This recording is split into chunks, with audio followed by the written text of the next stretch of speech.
দরজায় কড়া নাড়ছে ঈদ, শেষ মুহূর্তে তাই জমে উঠেছে সারা দেশের পশুর হাটগুলো। ফেনী, পিরোজপুর ও বান্দরবানের বিভিন্ন পশুর হাটে জমে উঠেছে বেচাকেনা, যদিও দাম নিয়ে মিশ্র প্রতিক্রিয়া রয়েছে ক্রেতা বিক্রেতাদের মাঝে। আর জাল টাকা শনাক্তকরণ টিম সহ হাটের সার্বিক নিরাপত্তায় প্রশাসনের পক্ষ থেকে নেওয়া হয়েছে বিশেষ ব্যবস্থা। প্রতিনিধিদের তথ্যে বিস্তারিত জানাচ্ছেন ডলি বিনতে মনোয়ারা। ফেনীর বিভিন্ন উপজেলার পশুর হাটে ছোট বড় মাঝারি সব আকারের গরুর সমাহার দেখা গেছে। দেশীয় পশুর চাহিদা বেশি থাকায় দামও বেশি বলে অভিযোগ করছেন ক্রেতারা। অন্যান্য বছরের তুলনায় আশা করতেছি যে আমরা এই বছর আসলে পশুর দাম একটু বেশি। এখনো গরু ছাড়তেছে না। তবে বিক্রেতাদের দাবি পশু খাদ্য ও প্রতিপালনের খরচ বেড়ে যাওয়ায় আগের তুলনায় দাম কিছুটা বেশি। 2,60,000 করে চাইতেছি, 2,30,000 হলে গরু বিক্রি করে দিন। কাস্টমারও আছে, গরুও উঠছে, কিন্তু এখনো বেচা বিক্রি হইতেছে না। এটাও আছে অতিরিক্ত, দেখি এবার দাম যদি সঠিক পাই ইনশাআল্লাহ বিক্রি করে ফেলবো।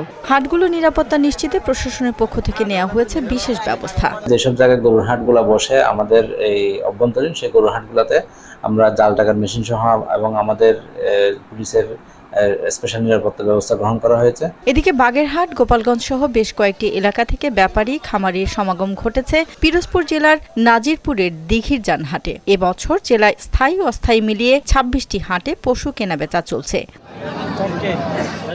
তবে দাম নিয়ে ক্রেতা বিক্রেতার মাঝে রয়েছে মিশ্র প্রতিক্রিয়া। বর্তমান বাজার বেশি ভালো না, যে হিসাব করে আনছি তার থেকে কম। 2,30,000 টাকা দাম বলতে আছে, 2.5 লাখ টাকা ঠিক দিয়ে দিছি। ক্রয় ক্ষমতার ভিতরে এখনো আমরা স্থির হতে পারতেছি না। সরকারি রেট হিসেবে যে খাজনা নিতে তো আমার এখানে কেউ আসবে না।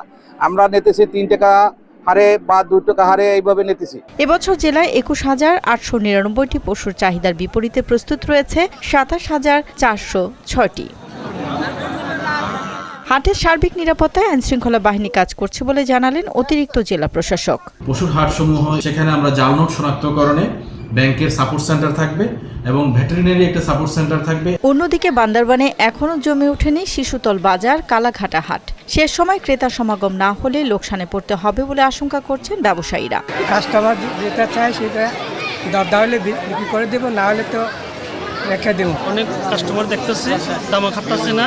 ভালো গরু আসছে কেন, কিন্তু একটু দাম বেশি। গরু যদি নিতে না পারি ছাগল নিয়ে বাইরে চলে যাব। বর্তমান যে রেট গতবার চেয়ে অনেক বেশি। হাটে যে কোনো অপ্রীতিকর ঘটনা ও জাল টাকার বিস্তার রোধে নিয়োজিত রয়েছেন র্যাব পুলিশের সদস্যরা। বিশেষ করে দূর দূরান্ত থেকে এই গরুগুলো আনতেছে, এই গরুগুলোর স্বাস্থ্য সুরক্ষা বিষয়ে তাদেরকে পরামর্শ দিচ্ছি। জনসাধারণের সার্বিক নিরাপত্তা নিশ্চিত করবে র্যাব 15 বিশেষ ব্যবস্থা গ্রহণ ও জোরদার করেছে। সব আশঙ্কা কাটিয়ে শেষ সময়ে লাভের মুখ দেখবেন এমন আশা বিক্রেতাদের। ডলি বিনতে মনোয়ারা, মোহনা সংবাদ।